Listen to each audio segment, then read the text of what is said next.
Hello everyone, welcome to Nigra Techies. In this part, let's talk about routing in Angular.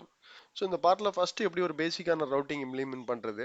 So அடுத்து பார்த்தீங்கன்னா dynamic routing எப்படி பண்ணுறதுன்னு பார்க்கலாம். ஃபைனலாக நம்ம ரவுட்டிங் பண்ணும்போதே சம் பேராமீட்டர்ஸ் கூட பாஸ் பண்ணோம். அந்த வேல்யூஸ் நம்ம எப்படி கெட் பண்ணி நம்ம அப்ளிகேஷனில் யூஸ் பண்ணுறது, இந்த லாஜிக் எல்லாமே நம்ம டீட்டெயிலாக பார்க்க போகிறோம். இதுக்கு ஃபர்ஸ்ட் பார்த்தீங்கன்னா ஒரு அப்ளிகேஷன் நம்ம கிரியேட் பண்ணிடலாம். ஏன்னா அப்ளிகேஷன் கிரியேட் பண்ணும்போதே நம்ம வந்து அப்ளிகேஷனுக்கு ரவுட்டிங் வேணுமா இல்லையா அப்படிங்கிற இன்ஃபர்மேஷன்லாம் நம்ம சூஸ் பண்ணுற மாதிரி இருக்குது. ஸோ அப்ளிகேஷன் கிரியேட் பண்ணுறதுக்கான ஆங்குலர் CLI கமெண்ட்ஸ் நம்ம எல்லாருக்குமே தெரியும். ng-new.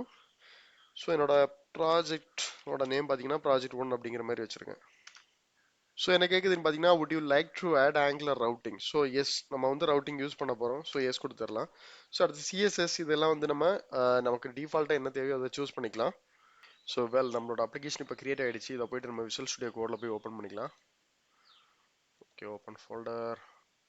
ஸோ ஃபைலில் பார்த்தீங்கன்னா நமக்கு இப்போ இந்த ஆப் ரவுட்டிங் மாடலுங்கிறது ஆட் ஆயிருக்கும். ஸோ இதில் பார்த்தீங்கன்னா நார்மலாக ஒரு ரவுட்ஸ்ன்னு இருக்கும். ஸோ இதில் தான் நம்ம போயிட்டு இந்த ரூட்ஸ் எல்லாம் போயிட்டு ஆட் பண்ண போகிறோம். ஸோ டிஃபால்ட்டாகவே இங்கே பார்த்தீங்கன்னா ரவுட்டிங் மாடல் அண்ட் ரவுட்ஸ் வந்து இம்போர்ட் பண்ணியிருப்பாங்க. ஃபைன், நம்ம இப்போ என்ன பண்ண போகிறோம்னு பார்த்தீங்கன்னா ஒரு 3 காம்பனன்ட் கிரியேட் பண்ணிடலாம். அப்புறம் பார்த்தீங்கன்னா அந்த காம்பனன்ட்ஸை போயிட்டு இந்த ரவுட்டிங்கில் ஆட் பண்ணிட்டு நம்ம வெரிஃபை பண்ணிடலாம் எப்படி ஒர்க் ஆகுதுன்ட்டு. ஸோ ஃபர்ஸ்ட் காம்பனன்ட் பார்த்தீங்கன்னா ஹோம்ங்கிற நேமில் போயிட்டு நம்ம கிரியேட் பண்ணிக்கலாம். ஓகே, ஹோம் கிரியேட் ஆயிடுச்சு. நெக்ஸ்ட் பார்த்தீங்கன்னா கான்டாக்ட்.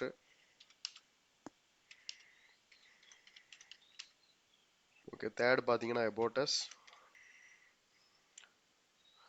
ஸோ ஓகே ஃபைன், இப்போ பார்த்தீங்கன்னா நமக்கு வந்து 3 காம்பனன்ட்ஸ் வந்து கிரியேட் ஆயிடுச்சு. ஸோ நம்மளோட அப்ளிகேஷன் வந்து ரன் பண்ணிடலாம். ஸோ இப்போ பார்த்தீங்கன்னா நமக்கு அப்ளிகேஷன் ரன் ஆயிடுச்சு. இதெல்லாம் டிஃபால்ட் இருக்கக்கூடிய டெம்ப்ளேட்ல இருந்து வருது. நம்ம இதெல்லாம் ரிமூவ் பண்ணிடலாம்.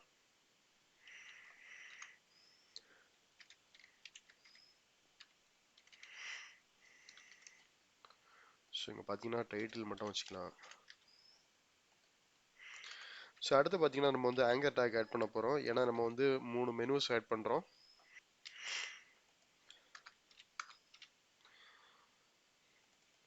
நெக்ஸ்ட் பார்த்தீங்கன்னா கான்டாக்ட்.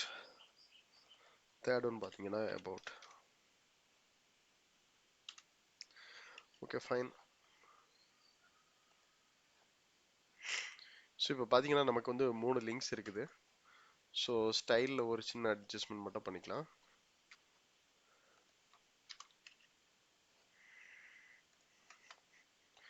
ஓகே, இப்போ பார்த்தீங்கன்னா நமக்கு கொஞ்சம் ஸ்பேஸ் இருக்குது. ஸோ நம்ம வந்து ஸ்டைலில் ரொம்ப கான்சன்ட்ரேட் பண்ண வேண்டாம், லாஜிக் வைஸ் பார்க்கலாம். ஓகே, ஸோ இப்போ பார்த்தீங்கன்னா இந்த ஆங்கர் டேக்ல நம்ம href யூஸ் பண்ணியிருக்கோம். ஆங்குலரில் பார்த்தீங்கன்னா நம்ம அந்த href யூஸ் பண்ண முடியாது. அதுக்காக நம்ம என்ன ஆப்ஷன் யூஸ் பண்ணுவோம்னு பார்த்தீங்கன்னா ரவுட்டர் லிங்க் அப்படிங்கிற ஒரு ஆப்ஷன் யூஸ் பண்ணுவோம். ஸோ அதுக்கு முன்னாடி நம்ம இந்த ஆப் ரவுட்டிங்கில் போயிட்டு இந்த ரூட்ஸ் எல்லாத்தையுமே நம்ம ஆட் பண்ணிடலாம். ஸோ இது வந்து ஒரு அரே மாதிரி தான், நம்ம ஒவ்வொரு ஆப்ஜெக்ட் ஆட் பண்ணிக்க வேண்டியதுதான்.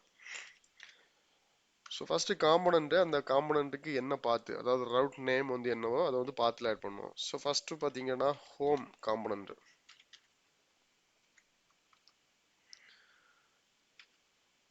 அதுக்கு வந்து பார்த்து பார்த்தீங்கன்னா ஜஸ்ட் ஹோம்ன்ட்டு கொடுத்துடலாம்.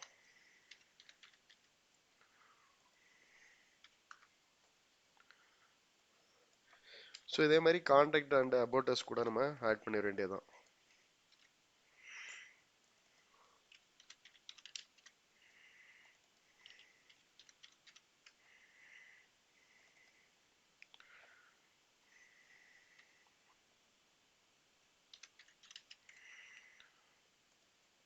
கான்டாக்ட் காம்பனண்ட் ஆட் பண்ணிட்டேன்.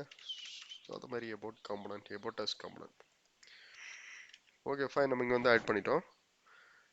நெக்ஸ்ட் பார்த்தீங்கன்னா இங்கே நம்ம என்ன பாத் நேம் கொடுத்தோமோ அந்த நேமை போயிட்டு இங்கே ரெஃபர் பண்ணிட வேண்டியதுதான். இந்த href ரிமூவ் பண்ணிடலாம், ஏன்னா அதுங்க சப்போர்ட் ஆகாது. So router link. ஸோ இந்த ரவுட்டர் லிங்க்லேயே பார்த்தீங்கன்னா ஆர்லாம் ஸ்மாலாக தான் இருக்கும், இந்த எல் மட்டும் தான் நமக்கு கேப்ஸாக இருக்கும். சரிங்களா? ஸோ இந்த சேஞ்சஸ் பார்த்தீங்கன்னா எல்லா அடுத்து இருக்கக்கூடிய 2 லிங்கு கூட நம்ம அப்ளை பண்ணிடலாம்.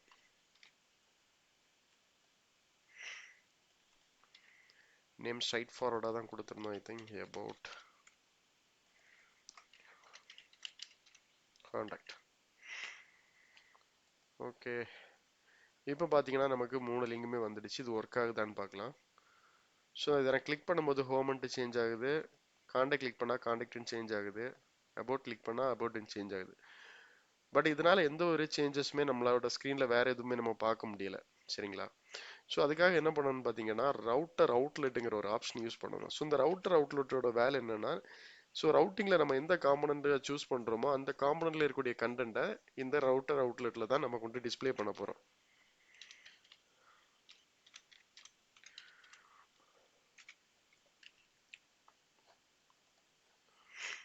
ஓகே, இப்போ பாருங்க அபவுட் அஸ் ஒர்க்ஸ்னு வந்திருக்கு. ஏன்னா அந்த லிங்க்ல பார்த்தீங்கன்னா நமக்கு அபவுட் அஸ் தான் இருக்குது.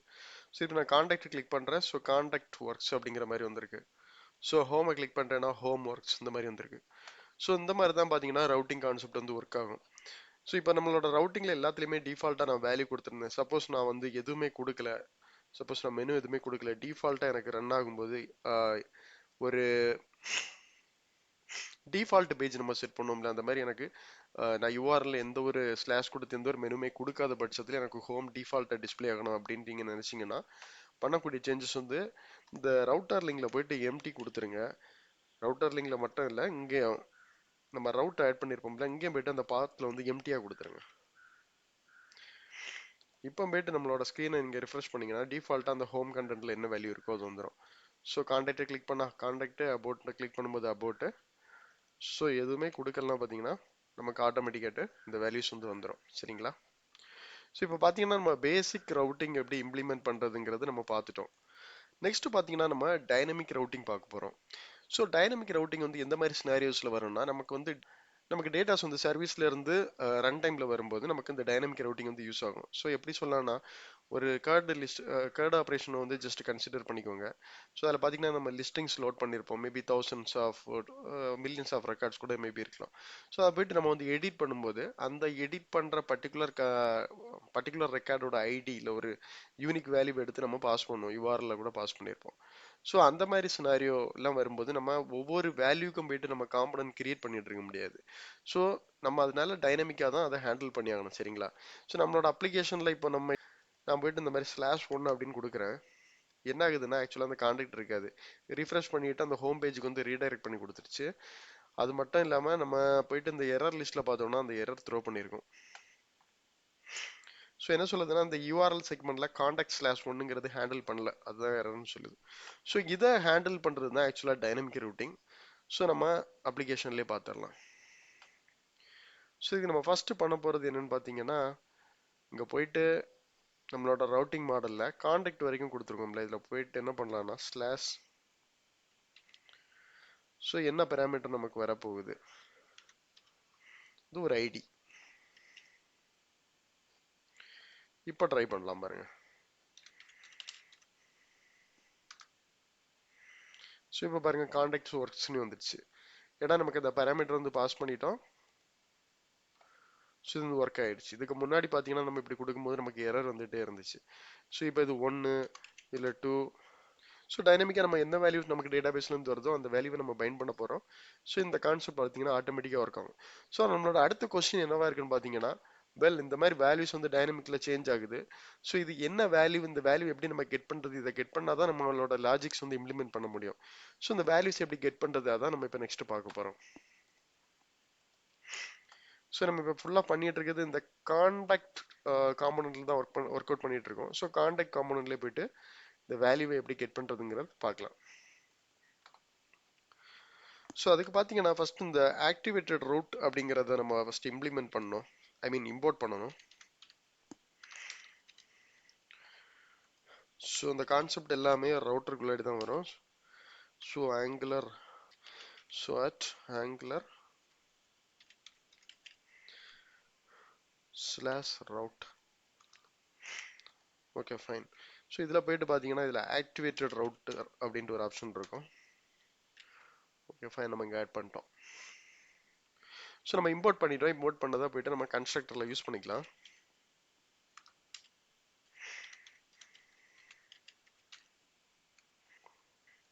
ஃபர்ஸ்ட் நம்ம இந்த வேல்யூவை ஒரு கன்சோலில் போட்டு பார்த்துடலாம் என்ன வேல்யூ ஆக்சுவலாக வருதுன்ட்டு.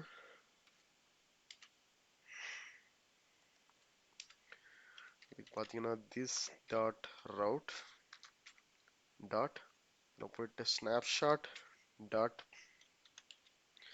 அப்புறம் மேப் டாட் கெட். ஸோ இதில் பார்த்தீங்கன்னா இந்த பேராமீட்டரோட ஐடி வந்து பாஸ் பண்ணணும். ஸோ நம்ம வந்து பேராமீட்டர் வந்து எப்படி டிக்ளேர் பண்ணியிருக்கோம் நீங்கள் பார்த்தீங்கன்னா ஃபைன் இந்த ஐடிங்கிற நேமில் தான் போட்டிருக்கோம். சப்போஸ் இதில் ஐடி இல்லாமல் வேறு ஏதாவது நேம் யூசர் ஐடி இந்த மாதிரி நம்ம மேப் பண்ணியிருந்தா அந்த யூசர் ஐடியை தான் ஆக்சுவலாக நம்ம இங்கே யூஸ் பண்ணணும். ஃபைன், எனிவே இப்போ நமக்கு இருக்கக்கூடிய ஐடி ஓகே தான்.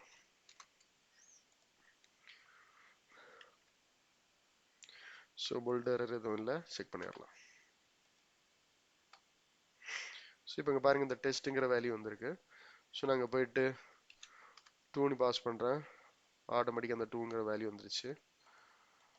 201 201. ஸோ நம்மளால வந்து ரவுட்டில் இருக்கக்கூடிய வேல்யூ எடுத்து அக்சஸ் பண்ண முடியுது. ஸோ இப்போ என்ன பண்ண போறோம்னு பார்த்தீங்கன்னா ஜஸ்ட் வேல்யூ எடுத்துட்டோம், அந்த வேல்யூவை எப்படி நம்ம கண்ட்ரோலில் பயன் பண்ணுறதுங்கிறதையும் நம்ம பார்த்துடலாம். ஒரு வேரியபிள் வந்து நான் வெளியில் டிக்ளேர் பண்ணிட்டேன் ஸ்ட்ரிங்குனால. ஸோ இப்போ இதுக்கு போயிட்டு இந்த வேல்யூவை அசைன் பண்ணி விட்டுறலாம், அவ்வளோதான். This dot message equal to, so நம்ம ஏற்கனவே ரூட்ல இருந்து வேல்யூ எடுத்து வச்சிருந்தோம், அந்த வேல்யூ அப்படியே கட் பண்ணிட்டு இங்கே ஆட் பண்ணிக்க வேண்டியதான்.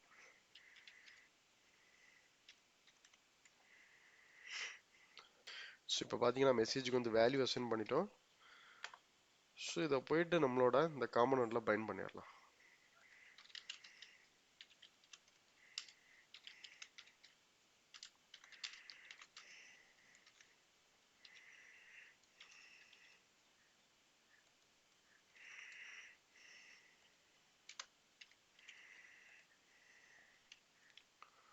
ஓகே, அவுட்புட் பார்த்துடலாம். ஸோ இப்போ பாருங்க இந்த பேராமீட்டர் வேல்யூ இஸ் 201.